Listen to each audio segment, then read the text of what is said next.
Hello. तो welcome back again. तो मैं बोल रही थी कि प्रोविजन के बारे में the person must be of opinion of the president is distinguished jurist। ये तो हमने देखा। Provision exist for the appointment of a जज of high court as an ad hoc जज of supreme court and for retired जजेस of supreme court और high court to sit and act as a जजेस of that court. मतलब एक provision है। कैसी provision? मतलब एडहॉक मतलब व्हेन नेसेसरी, कि अगर कोई हाई कोर्ट के जो जजेस इन प्रोग्रेस, मतलब अभी भी जो जज है हाई कोर्ट के और वो सुप्रीम कोर्ट के जज के लिए बैठ सकते हैं। क्यों? जब नेसेसरी होगा तब, या एंड फॉर रिटायर्ड जजेस ऑफ सुप्रीम कोर्ट और high court to sit and act as जजेस ऑफ दैट कोर्ट। मतलब सुप्रीम कोर्ट के जो रिटायर्ड जजेस है वो भी इस कुर्सी पर बैठ सकते हैं जब सुप्रीम कोर्ट को लगेगा। ऐसे एक प्रोविजन करके रखिए। और court to sit and act as जजेस ऑफ दैट। मुझे पता है आपको कुछ समझ में नहीं आया, मैं समझा रही हूँ, आप ध्यान से देखिए। मतलब ये है सुप्रीम कोर्ट और ये है हाई कोर्ट। हाई कोर्ट के प्रेजेंट जजेस सुप्रीम कोर्ट के जजेस बन सकते हैं एडहॉक। एडहॉक मतलब व्हेन नेसेसरी। और यहाँ के जो जजेस रिटायर्ड हो चुके हैं वो भी सुप्रीम कोर्ट में बैठ सकते हैं व्हेन नेसेसरी। और हाई कोर्ट के भी जजेस जो रिटायर हो चुके हैं वे भी बन सकते हैं सुप्रीम कोर्ट के जजेस व्हेन नेसेसरी। ऐसी प्रोविजन बनाकर रखी है। ओके। यूजुअली क्या है कि सुप्रीम कोर्ट का जज कौन बन सकता है? जो हाई कोर्ट का जज 5 सालों से रह चुका है, अब वो रहने के बाद हाई सुप्रीम कोर्ट जाएगा। अंडरस्टैंडिंग? पर यहाँ पर ऐसी प्रोविजन भी बनाकर रखी है। I hope you are understanding guys. Keep it in mind. इस पर एमसीक्यू आ सकते हैं। The Supreme Court has always maintained a wide regional representation. It has a good share of judges belonging to religious and ethnic minorities. The first woman to be appointed to the Supreme Court was Justice Fatima Bibi in 1987. तो first woman judge कौन थी? तो first woman was Justice Fatima Bibi in 1987. इस पर MCQ आ सकते हैं, इसलिए मैं इसको रेड पेन से लिख रही हूँ। Justice Fatima Bibi. In which year? So in 1987. Which year? 1987. Justice Fatima Bibi was the first woman judge in year 1987. इस पर एमसीक्यू आ सकते हैं। Justice Fatima Bibi, Justice Fatima Bibi in 1987, 1987, 1987, 1987. Okay, done. Long term memory में चला गया। फिर से एक बार आप ये वीडियो देख लेंगे, लॉन्ग टर्म मेमोरी में आपका सब फिट हो जाएगा। फिर से देखिए, जस्टिस फतिमा बीवी इन 1987। साइंस ने भी प्रूव किया है कि अगर आप एक चीज 6 बार करोगे तो आपके दिमाग में वो लॉन्ग टर्म मेमोरी में चला जाएगा। ठीक है, तो हमने देख लिया जस्टिस फतिमा बीवी 1987। ओके, हो गया। हाँ, justice KG Balakrishna in 2000 became the first judge from Dalit community. Dalit community से फर्स्ट जज मेल कौन बने थे? तो KG Balakrishna. KG Balakrishna. KG Balakrishna from Dalit family. No, Dalit community. No नहीं, क्या है वो? हाँ, Dalit community, not family, I am sorry. First जज बने थे। ठीक है, कब बने थे? 2000 में, जब बहुत सारे लोगों का जन्म हुआ था। ओके गाइस, ओके देन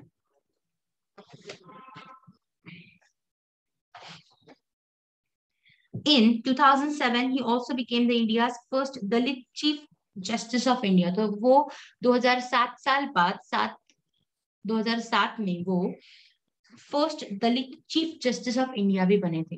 तो ऐसे क्वेश्चन भी आ सकते हैं कि जी बालकृष्ण जी was first judge and second chief justice in year 2007 and judge 2001.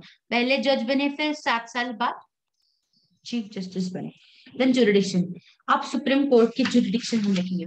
मैंने जैसे बोला ये वीडियो बहुत लास्ट लॉन्ग करने वाला है, तो शायद 1 से 1.5 घंटा तक ये वीडियो जा सकता है. ठीक है, आपको जब भी टाइम मिले आप देखिए, पार्ट पार्ट भी देखिए, पर देखिए guys. Okay, jurisdiction. The Supreme Court has original, appellate, and advisory jurisdiction. Which has Supreme Court has which jurisdiction? Jurisdiction, original, appellate and advisory. Original मतलब original ये तो पता है. फिर appellate, appellate और advisory मतलब advise करना. Jurisdiction. Original jurisdiction मतलब क्या? The court has exclusive original jurisdiction over any dispute between Government of India and one or more states, or between Government of India and state or states on one side and one or more states on the other, or between two or more states, if insofar as the dispute involves any question, whether of law or fact, on which the existing or extant legal right depends. अगर कोई state government में dispute चल रहा है, मतलब 2 state झगड़ रहे हैं, या फिर गवर्नमेंट ऑफ इंडिया और एनी स्टेट झगड़ रही है, फॉर एग्जांपल सेंट्रल और स्टेट झगड़ रही है, या स्टेट और स्टेट झगड़ रही है, तो वो सब उस झगड़े की वजह क्या है? तो क्वेश्चन ऑफ लॉ और क्वेश्चन ऑफ फैक्ट है, on which existence of extent of legal right depends. मतलब जिससे लीगल राइट इन्फ्रिंज हो रहा है, तो जाना कहाँ है? वो जुरिडिक्शन कहाँ पर है? तो सुप्रीम कोर्ट में है. Okay. In addition, Article 32 of Constitution grants extensive original jurisdiction to Supreme Court in regards to enforcement of fundamental rights. Enforcement of fundamental rights मतलब fundamental rights को enforce करना. अगर कोई इन्फ्रिंज हो रहा है, मतलब ब्रेक हो रहा है फंडामेंटल राइट्स किसी पर्सन के, तो उसको इन्फ्रिंज करना भी राइट है इसका सुप्रीम कोर्ट का. वो क्या है? Original jurisdiction. It is empowered to issue directional order or writs, including writs in nature of. हमने देखा writs कौन से writs. वो writs किसके पास? सुप्रीम कोर्ट के पास भी और हाई कोर्ट के पास भी. पहले सुप्रीम कोर्ट के पास कौन सी? habeas corpus, mandamus, prohibition, quo warranto, certiorari, and to enforce them. Okay. Then appellate jurisdiction हम देखेंगे. ओरिजिनल हमने देख लिया, अब क्या देखेंगे? appellate jurisdiction. Appellate jurisdiction मतलब of a Supreme Court can be invoked by a certificate granted by a High Court concerned under Article 13, 132(1), 133(1), or 134 of the Constitution in respect of any judgment, decree, or final order of High Court in both civil and criminal cases involving substantial question of law as to interpretation of Constitution. Appellate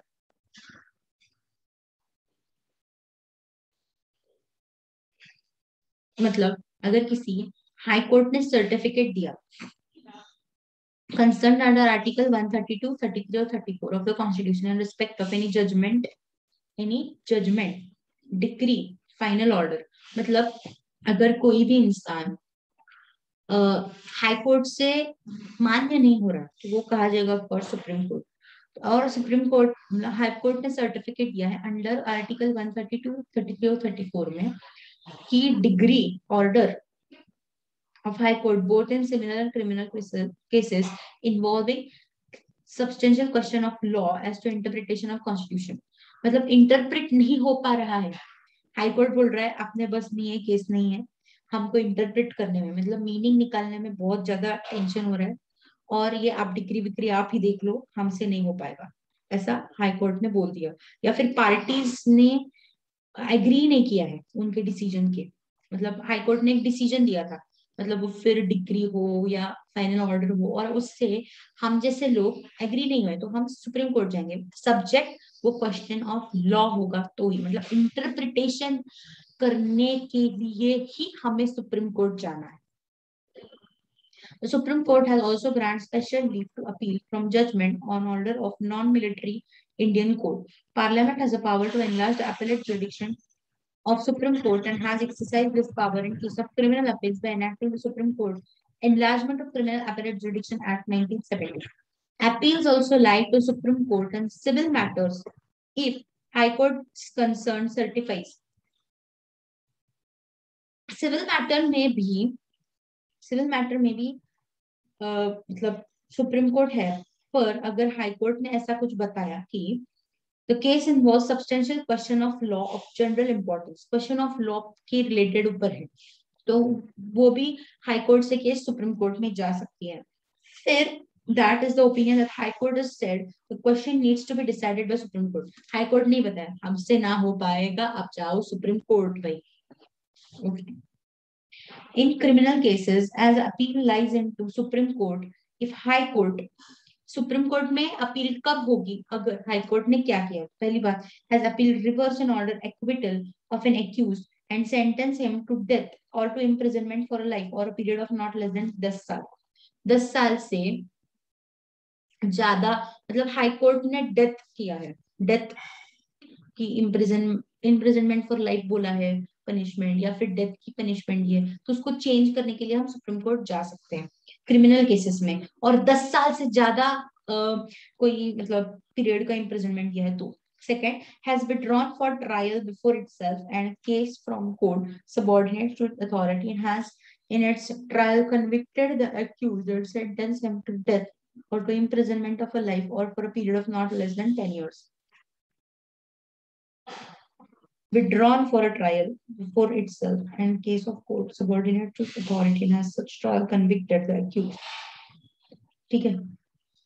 Certified that case fit one for the appeal to Supreme Court. मतलब ये supreme court के जाने के लायक ही case है, तो supreme court में ही जाएगा.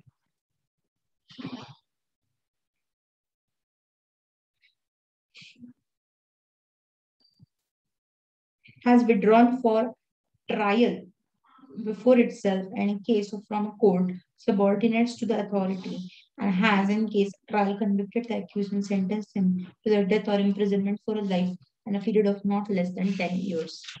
I hope आपको समझ रहा है. Then advisory jurisdiction.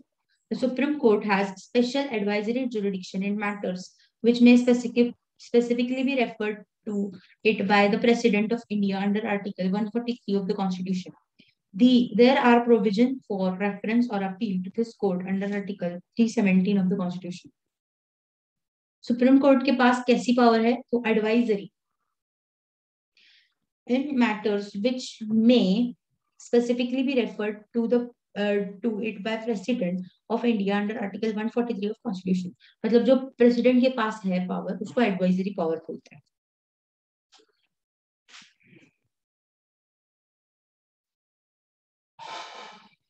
Then transfer petition. Next point start होने जा रहा है. Transfer petition. The Supreme Court has a power to transfer the cases from High Court to another and even from one district of particular state to another district or court of the other state. In such transfer cases, the Honorable Supreme Court transfer only those cases if really lack appropriate territorial jurisdiction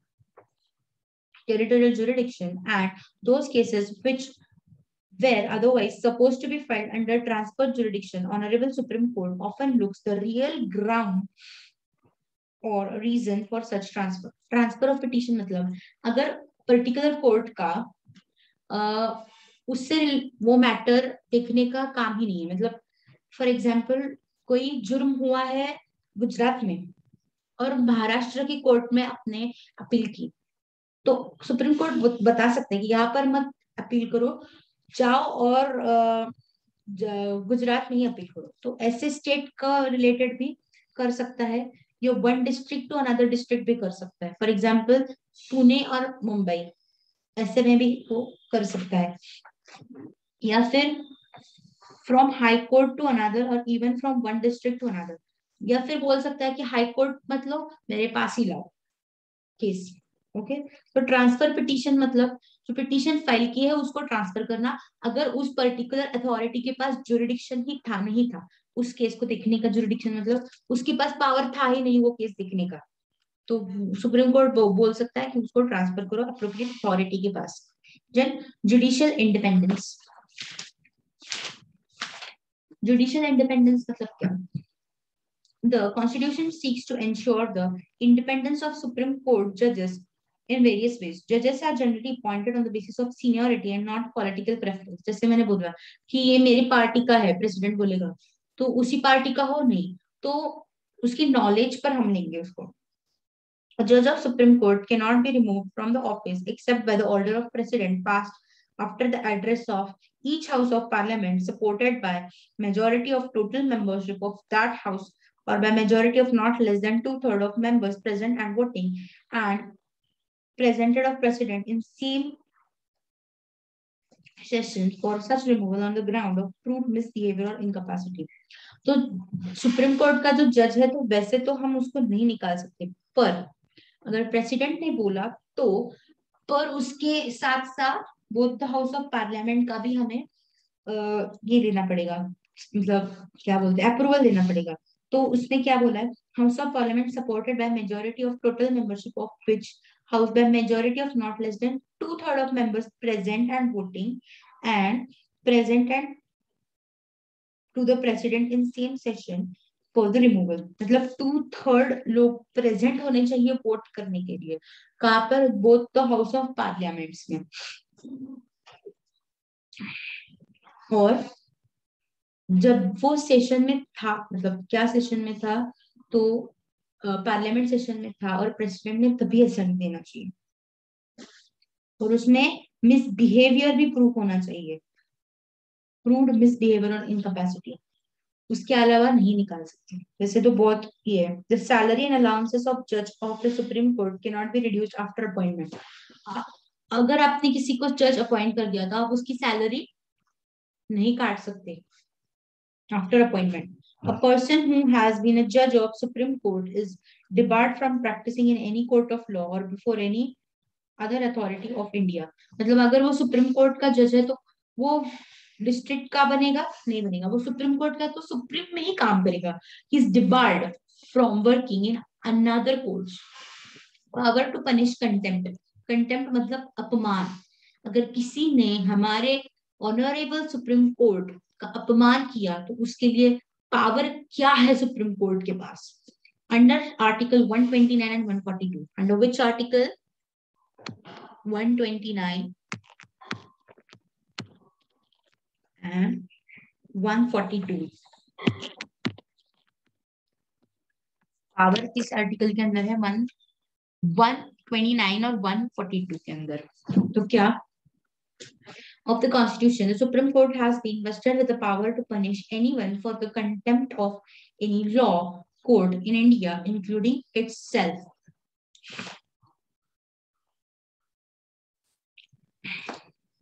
The Supreme Court performed an unprecedented action when it directed a sitting minister of state of Maharashtra, Swarup Singh Naik, to be jailed for 1 month on a charge of contempt of court on 12 May 2006.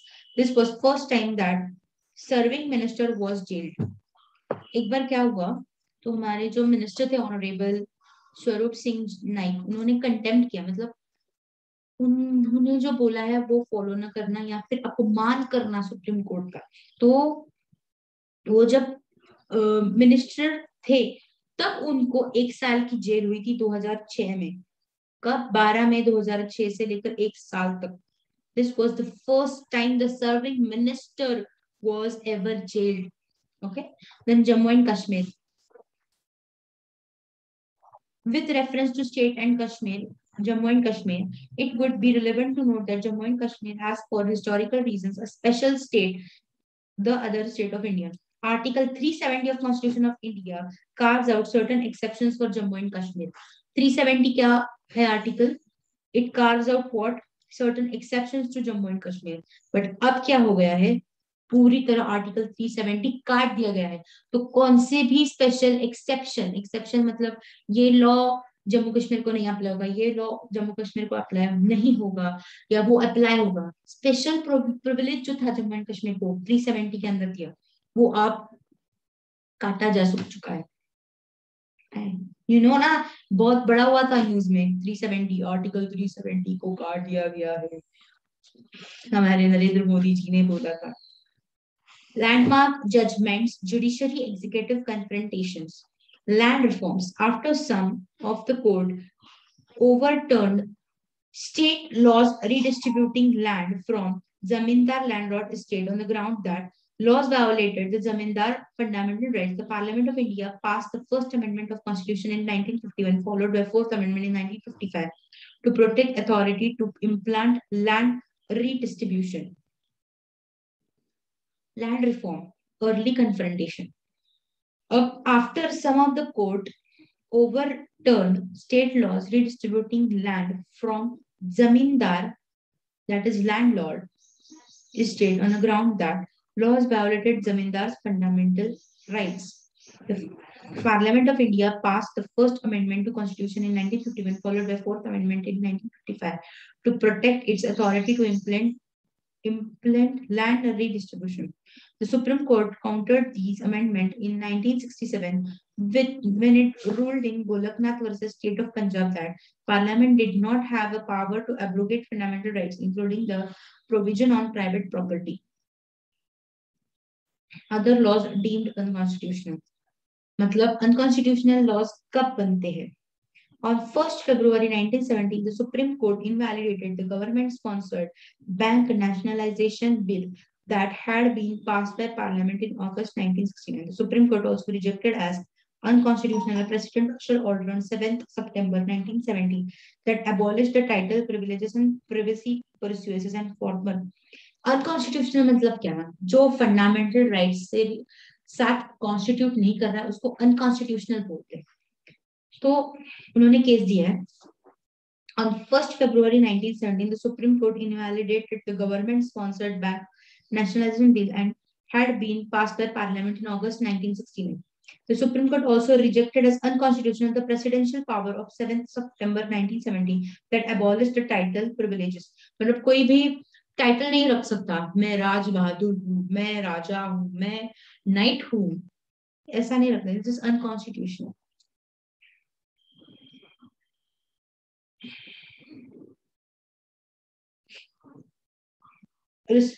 Response from Parliament. In reaction to decision of Supreme Court in 1971, the Parliament of India passed the amendment empowering itself to amend any provision of Constitution, including fundamental rights. The Parliament of India passed the 25th Amendment, making legislative decision concerning proper land compensation non-justifiable. The Parliament of India passed an amendment to the Constitution of India, which added constitutional article abolishing privileges and privacy process. Response from Parliament मतलब क्या? In reaction to the decisions of Supreme Court, the Parliament of India passed amendment empowering itself to amend any provision of Constitution, including fundamental rights. मतलब इस amendment में क्या हुआ कि उन्होंने बताया कि हम फंडामेंटल राइट्स भी इन्फ्रिंज कर सकते हैं. The Parliament of India passed 25th Amendment. फिर उन्होंने अमेंड किया, making legislative decision concerning proper and land compensation non-justifiable. The Parliament of India passed an amendment to Constitution of India, which added constitutional article abolishing princely privileges and privacy pursuits. Okay. Counter response from the Supreme Court. The court ruled that basic structure of constitution cannot be altered for convenience. मतलब एक constitution का basic structure है. Example preamble में सब basic structure बताए गए, तो हम उसको अमेंड मतलब चेंज नहीं कर सकते. On 24th April 1973, the Supreme Court responded on parliamentary offensive by ruling Keshwananda Bharati versus State of Kerala that although the amendments were constitutional, court still reserved for itself a discretion to reject any constitutional amendment passed by Parliament by declaring the amendment cannot change the Constitution's basic structure and decision violated through Chief Justice Sikri.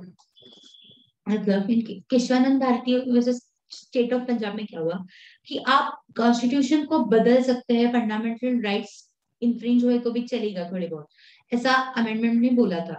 पर फिर उन्होंने क्या बोला कि basic constitution तो हम नहीं बदल सकते ना, मतलब बेसिक जो कॉन्स्टिट्यूशन है उसको तो हम स्ट्रक्चर जो है उसको तो हम बदल नहीं सकते. वो तो हुआ था कहा इस केस में Kesavananda Bharati versus state of Punjab.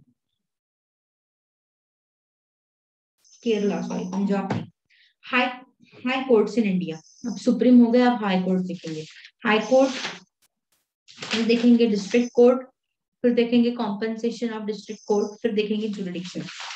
आप चाहे तो एक 5 मिनट का ब्रेक लीजिए, ताकि फिर बाद में देखिए। ओके, चाहे तो ब्रेक ले सकते हैं, मैंने नहीं बोला है कंपलसरी ब्रेक लीजिए, पर फिर तो अब हम देखने वाले हैं हाई कोर्ट।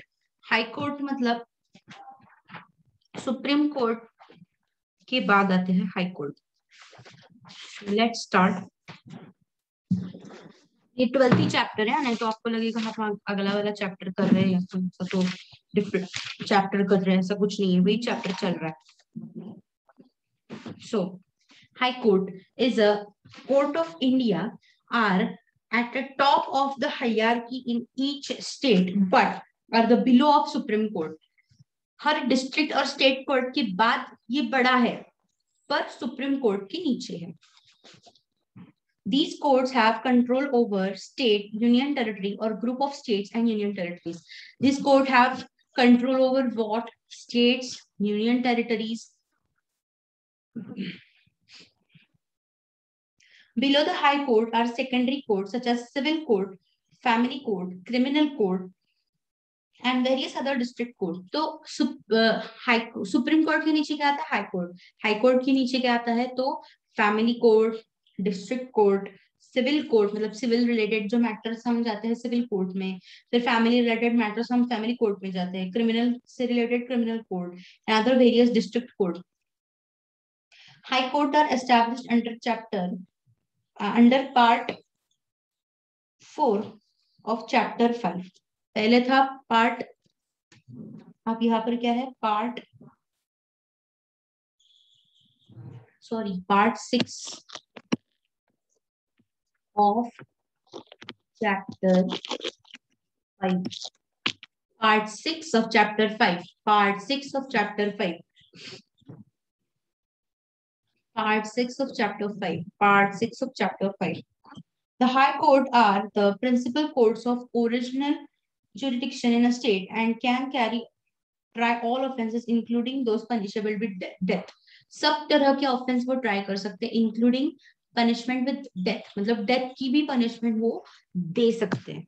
Okay, understanding?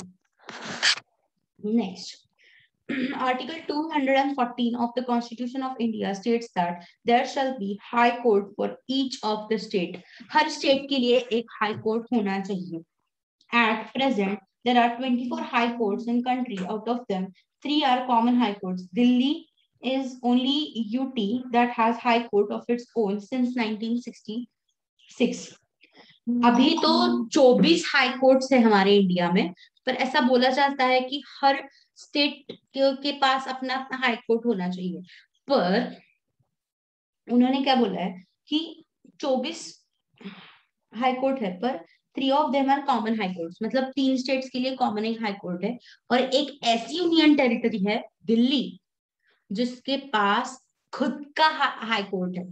पहली यूनियन टेरिटरी है इंडिया में। Okay, In addition to Article 231 of Constitution empowers the Parliament to set one High Court for 2 or more states. Example, Guwahati High Court has jurisdiction over state of Tripura and some other states of Northeast India besides its jurisdiction over state of Assam. मतलब जैसे अभी मैंने बोला कि हमारे India में कितने हैं, 24 हाई कोर्ट्स है, पर कुछ हाई कोर्ट ऐसे हैं कि जो स्टेट्स को अपने बीच में ही, मतलब हाई कोर्ट स्टेट्स को डिवाइड कर लेता है। जैसे in addition to article 231 of constitution empowers the parliament to set up a high court for 2 or 3 states, 2 or more states. Guwahati high court has jurisdiction over, मतलब गुवाहाटी में जो हाई कोर्ट स्थित है उसका जुरिडिक्शन कहाँ तक जाता है, तो त्रिपुरा तक जाता है, और सम नॉर्थ ईस्ट स्टेट, मतलब ये कंट्री है, ये नॉर्थ है और ये ईस्ट है, नॉर्थ ईस्ट स्टेट्स। फिर north states of India beside the jurisdiction over state of Assam, Assam के ऊपर भी जाता है। ठीक है, समझ में आ रहा है? Then, however, work of lower courts and summons petition in term of Article 226 of Constitution of India. The precise jurisdiction of each high court varies from each another. मतलब हर the precise jurisdiction of each court varies from each another. मतलब jurisdiction बदलता रहता है हर court के लिए. महाराष्ट्र छोटा state होगा या गुजरात छोटा होगा तो उसके हिसाब से जुरिडिक्शन बढ़ता है, थोड़ा बढ़ता है, कम होता है.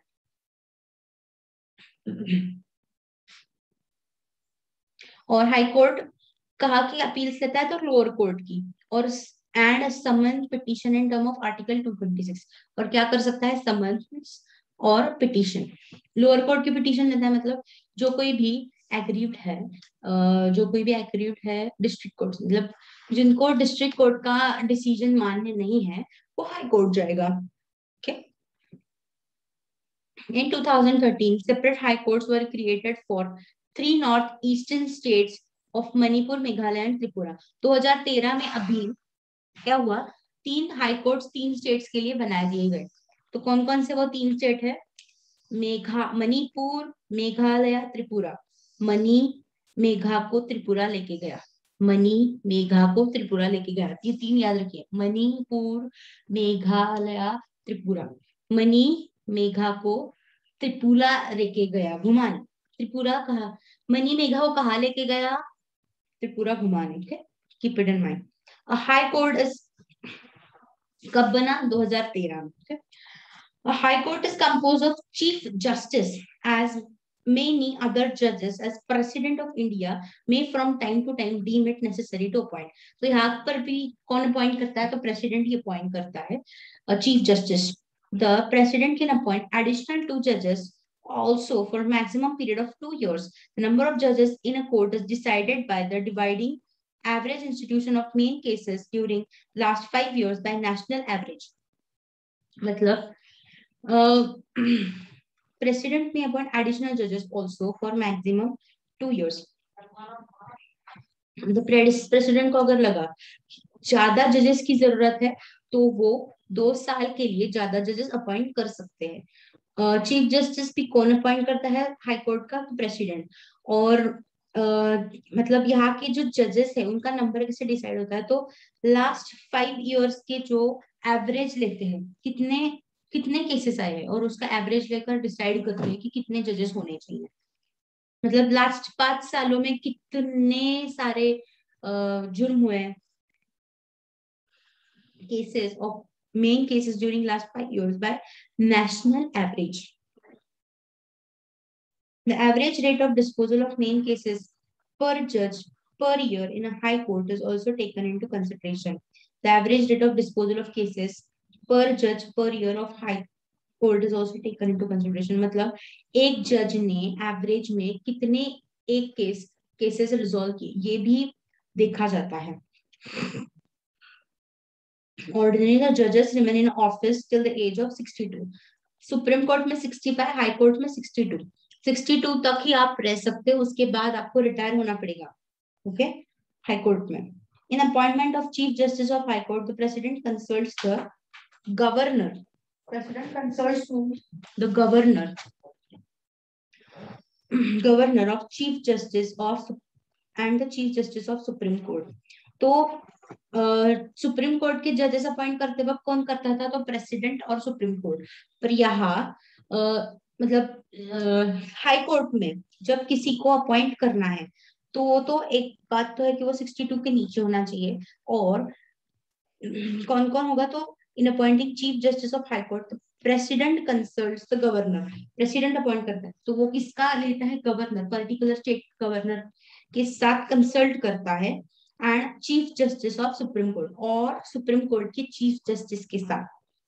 द अपॉइंटमेंट ऑफ अदर जजेस, the president consult chief justice of supreme court and chief justice of high court of India. High court जजेस के लिए हाई कोर्ट और chief justice of high court. I know I am you not understanding guys. मतलब मैं आपको अच्छे से प्यार से समझो. देखिए फॉर एग्जाम्पल, ये कोई भी बंदा अगर चीफ जस्टिस बनना चाहता है हाई कोर्ट का तो वो 62 से कम होना चाहिए, 62 एज से कम होना चाहिए। और कौन अपॉइंट करता है? तो पहली बात तो प्रेसिडेंट हर जगह है, प्रेसिडेंट। उसके बाद प्रेसिडेंट के बाद गवर्नर। कौन? दूसरा कौन आता है? Governor and chief justice of supreme court. Governor chief justice of supreme court. और फिर आता है जजेस। जजेस को अपॉइंट करने के लिए पहली बात तो प्रेसिडेंट तय है, उसके बाद chief justice of supreme court and chief justice of high court. यहाँ पर गवर्नर का कोई काम नहीं है। चीफ मतलब जजेस को अपॉइंट करते वक्त किसका लेना है? President, chief justice of high court and chief justice of supreme court. अगर chief justice of high court करना है तो प्रेसिडेंट तो पहली बात आता है, फिर प्रेसिडेंट के बाद chief justice of supreme court और governor. Okay, keep it in mind guys, keep it in mind. Okay, ordinary तो जजेस रिमेन इन ऑफिस, वो हो गया। दो besides, the judges of high court can be removed from the office on various grounds like misdemeanor and corruption। अगर corruption या कोई गलत काम किया तो हम जजेस को रिमूव किया जा सकता है हाई कोर्ट के। जजेस of high court may be transferred to another high court of another state और सुप्रीम कोर्ट ऑल्सो। मतलब अलग अलग स्टेट के आप जाओ, आपका ट्रांसफर हो रहा है, ऐसा भी कर सकते हैं। ये जजेस ऑफ हाई कोर्ट में must be an Indian citizen and must have 10 years experience in adjudication of legal practice. मतलब कोई फॉरेनर आपने तो नहीं देखा होगा कि वो जज है सुप्रीम हाई कोर्ट का, तो वो इंडियन सिटीजन होना चाहिए और उसको 10 साल का एक्सपीरियंस होना चाहिए लीगल प्रैक्टिस का। लीगल प्रैक्टिस का मतलब किसका? वो लॉ में 10 साल से है, 10 साल से वो सब केसेस वगैरह देख रहा है, डील कर रहा है, कर रहा है लॉ में। Okay, to ensure independence of jury a special mode of removal of जजेस has been prescribed in constitution of India. Proposal of removal of जज must be pass by 2/3 majority. ये अब वही है, सुप्रीम कोर्ट जैसा ही है। मतलब अगर आपको किसी जज को निकालना है तो क्या करना है? 2/3 मेजोरिटी। फिर से वही है, of members present in legislature. अब यहाँ लेजिस्लेचर बोथ हाउस नहीं लगेगा, सिर्फ एक house legislature. Okay, the proposal then shall be sent to president for its assent. The president will ask the judge to resign. The High Court of India acts as a court of original jurisdiction and a court of appellate jurisdiction at the same time. अब ये क्या है? Advisory छोड़कर दो है, क्या? Original jurisdiction और appellate jurisdiction. Okay, the court of original jurisdiction of High Court and try original cases. The Constitution has vested High Court with the power of trying revenue cases also. मतलब revenue के related cases भी high court try कर सकता है। Try मतलब try नहीं करना है, ट्राई मतलब उससे रिलेटेड केसेस भी ले सकता है। ठीक है, as a court of jurisdiction high court can try original cases. Then उसके बाद the high court may either give its verdict on constitutional point only and leave it to the lower court concerned to pass verdict on other issues or try the cases as a whole. The Union Parliament has been empowered either to enlarge or restrict the jurisdiction of High Court. The High Court of India has a power of superintendence over all the lower courts except the military tribunals. मतलब High Court सबके ऊपर union है, उनके नीचे वाले court के ऊपर union है, एक्सेप्ट मिलिट्री को छोड़ के, military court. Then the high court military tribunals को छोड़ के, the high court can also issue various writs in various to safeguard the fundamental rights. मैंने पहले क्या बोला था कि अगर मेरे कोई फंडामेंटल राइट्स इन्फ्रिंज हो रहे हैं, इन्फ्रिंज मतलब टूट रहे हैं, मतलब मैं वो फंडामेंटल राइट्स एक्सरसाइज नहीं कर पा रही हूँ, तो हाई कोर्ट और सुप्रीम कोर्ट के पास सर्टन टाइप्स ऑफ रिट्स है जो वो एक्सरसाइज करके पर्टिकुलर इंसान को फंडामेंटल राइट्स प्रोवाइड करते हैं। तो कौन से है? मैंडेमस, प्रोहिबिशन, क्यो वारंटो और सर्टियोरी। जैसे मैंने बोला, apart from this high court has authority of making laws regarding the appointment of its own officials and other internal affairs. उसके अलावा हाई कोर्ट के पास क्या है? Has the authority of making laws regarding appointment of its own official and other internal affairs. Internal affairs कैसे करने हैं, particular high court के पास उसका जवाब है, मतलब वो अपने हिसाब से कर सकते हैं. Apart from this, High Court has authority of making laws regarding appointment of its own official and internal affairs. ये हो गया. As the head of judiciary in a state, High Court has got administrative control over subordinate in the state. कौन सा मिला है? Administrative control मिला है High Court को. The High Court is a court of record. This means that all records that regarding all cases that come to the High Court are kept with extreme care possible, and these records are later referred in dealing with other cases.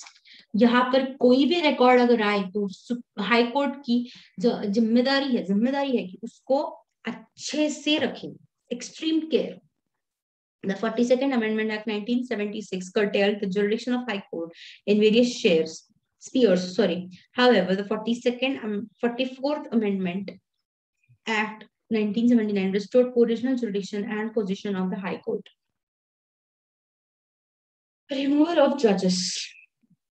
फिर district court देखेंगे, फिर composition of district court देखेंगे. Removal of judges of Supreme Court and High Court take place only on the ground of misbehavior and incapacity to perform. मतलब कोई misbehavior किया है, उनकी incapacity है, तो उनको निकाला जा सकता है. An act covering the removal of Supreme Court or High Court is governed by Article 124(4)(5), 117(1)(b) and 218 of misbehavior or incapacity. But at the same time, the Constitution of India has not given a detailed definition of parameters of a misbehavior or incapacity. The complaint about misbehavior or incapacity against judge has to be probed under Judge Inquiry Act 1968. मतलब जजेस ने कुछ गलत किया या उनकी incapacity हो गई तो वो पर्टिकुलर आर्टिकल में दिया गया है. ऐसा कोई कुछ दिया नहीं गया कि इसको स्पेसिफिकली बोलेंगे कि यही एक्ट सारे इनकैपेसिटी है या गलत है, वो अकॉर्डिंगली चेंज होते जाएंगे. Then every judge of Supreme Court of India holds until office of age 65 years. हमने देखा सुप्रीम कोर्ट का 65 और हाई कोर्ट का 62. फिर the judge may be removed from his office only by the order of president passed after the address by House of Parliament for removal on the ground for misbehavior or incapacity supported by majority of total membership of that house of not less than 2/3 of members present and voting is presented to him in this session. The procedure may be regulated by the Parliament of Law, Article 124. ये यही पढ़ रहे, हमने देखा था कि 2/3. अब ये सुप्रीम कोर्ट का ही चल रहा है. Contrary to the common belief, there is no provision in the Constitution of India for impeachment of a judge. The impeachment is provided for the president and none else. Also, there is a fundamental difference between removal procedure and impeachment procedure, and between impact and adoption from motion for impeachment and passing of motion for presenting an address to president seeking orders for removal of a judge. A ground for impeachment of president have concerned violation of constitution, while an address for removal of a judge has to be on the ground of misbehavior or incapacity.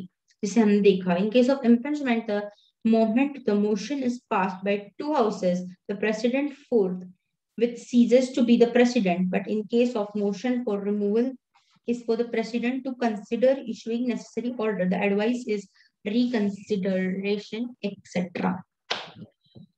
ऐसे करते हुए हमारा अब high court भी खत्म हो गया.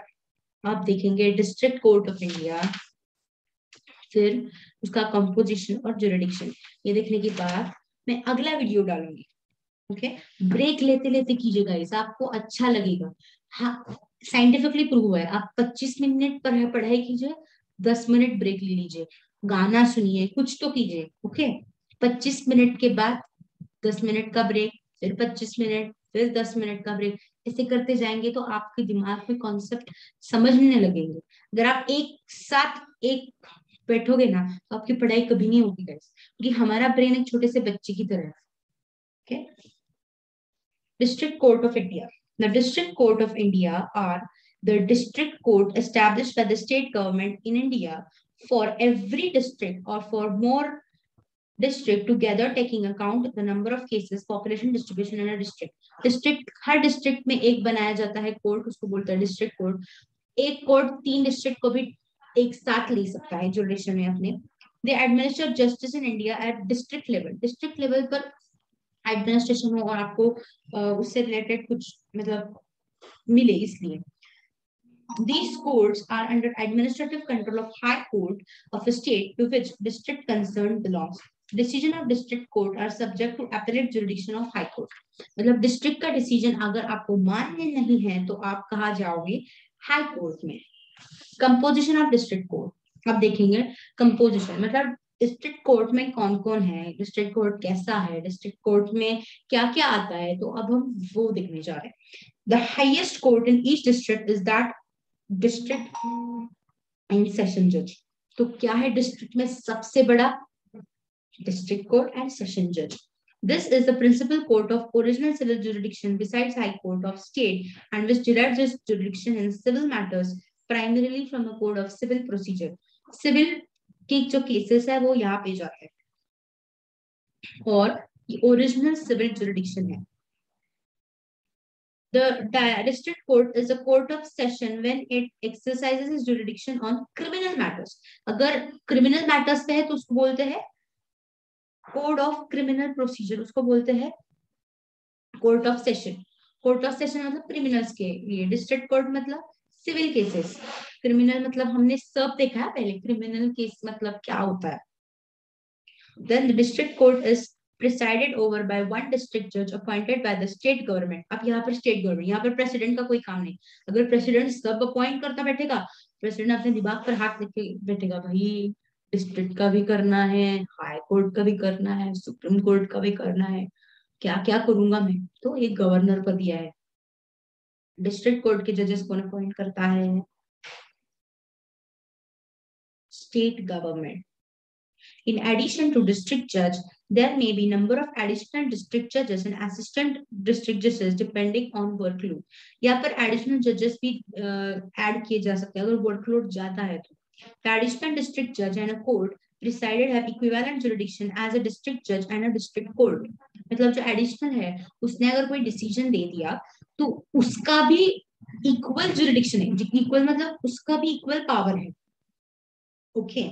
Understanding. The district and session judge is often referred to as district judge when presides over civil matters, and session judge when he is over criminal matters. Then the highest judge is district level. District judge also enjoys the power to manage state funds allocated for development of judiciary in a district. कोई state funds होंगे तो उसको manage करने की भी power district जज के पास है for the development of judiciary. Development of judiciary मतलब पर्टिकुलर कोर्ट में अगर कुछ सुधार लाना है या कोई बदलाव लाना है तो उसको भी जज के पास ही होता है. डिस्ट्रिक्ट जज is also called metropolitan session जज when he is presiding over district court in a city which is designated metropolitan area by the state government. मतलब कोई metropolitan city है like मुंबई, कोलकाता, तो उसमें जो जज बैठते हैं उनको मेट्रोपॉलिटन जज बोलते हैं. Okay. The other courts subordinated to district court in metropolitan areas are also referred to with metropolitan prefixed to usual designation. An area is designated as metropolitan area by concerned state government if population of area exceeds 1 million. अगर कोई भी तरह का population 1 million से ज्यादा होगा तो उसको metropolitan city बोलते हैं. Appointment of district judge and other additional and assistant judge is done by the state government in consultation with High Court of the state. High Court और के साथ साथ गवर्नमेंट एक एडिशनल जज भी अपॉइंट कर लेते हैं. A minimum of 7 years of practice as lawyer at a bar. बार मतलब वो वाला बार नहीं, हमने बार का मीनिंग देखा था जहां पर सभी लॉयर्स प्रैक्टिस करते हैं तो उनकी जो प्रैक्टिस है वो 7 साल तक होनी चाहिए, तब वो डिस्ट्रिक्ट के जज बन सकते हैं. ओके.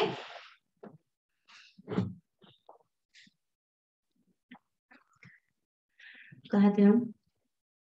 हाँ. And bar is a necessary qualification upon written examination and oral interview by committee of high court judges and appointed by of district judges is notified by the state government. This is referred to as direct recruitment.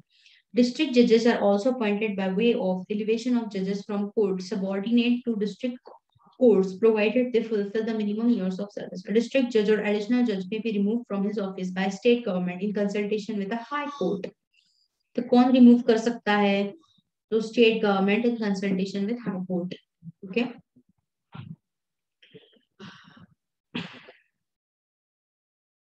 High court judges are usually appointed from a pool of advocates practicing at a bar of high court.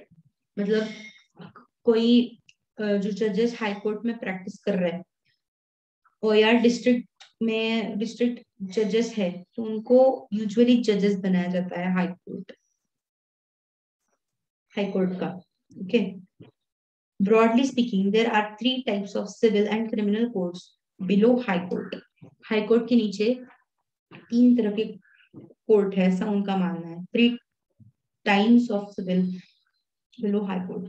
Civil side, subordinate judge, municipal court. Criminal side, chief judicial magistrate court. Civil को क्या बोलते हैं?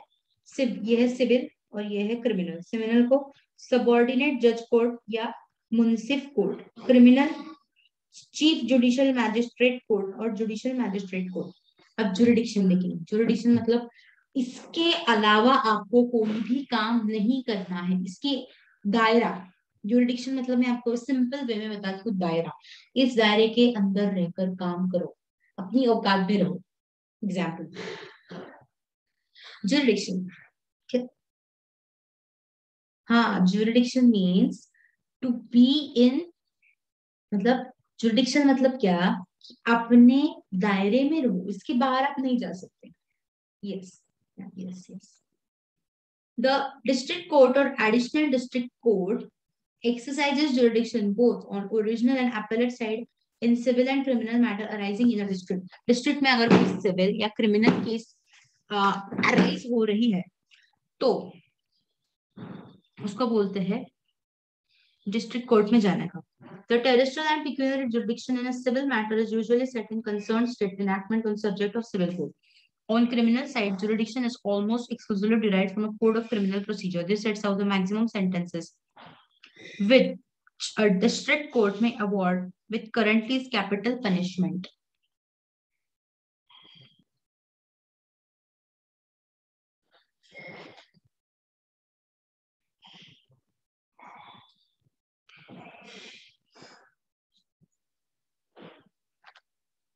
Certain matters on criminal or civil sides cannot be tried by court inferior in a jurisdiction to district court if particular enactment makes provision to the effect. This gives district court original jurisdiction in such matter. Appeal from district court lie to high court of concerned state. मतलब सत्ता पुणे ये महाराष्ट्र में है तो अगर Pune district में कुछ matter हो गया तो हम महाराष्ट्र में ही जाएंगे, किसी और गुजरात तमिलनाडु ऐसे स्टेट्स में नहीं जाएंगे. ओके. अंडरस्टैंड. तो गाइस हमने ये खत्म कर लिया 12th चैप्टर जो बहुत बड़ा था. तो अब हम देखने वाले हैं अगले में 13th चैप्टर. ये भी बहुत बड़ा है, कॉन्स्टिट्यूशनल और नॉन कॉन्स्टिट्यूशनल. और 14 इंडियन फेडरल सिस्टम. और फिर हमारा कॉन्स्टिट्यूशन पूरा का पूरा खत्म हो जाएगा और फिर हम बढ़ेंगे अगले पार्ट की ओर, मतलब अगले पड़ाव की ओर जो है इंग्लिश. गाइस मतलब हमने पूरा लीगल एप्टीट्यूड और लॉजिकल रीजनिंग खत्म करने वाले. ओके. आपको कैसा लगा आप मुझे बताइए. Okay bye guys.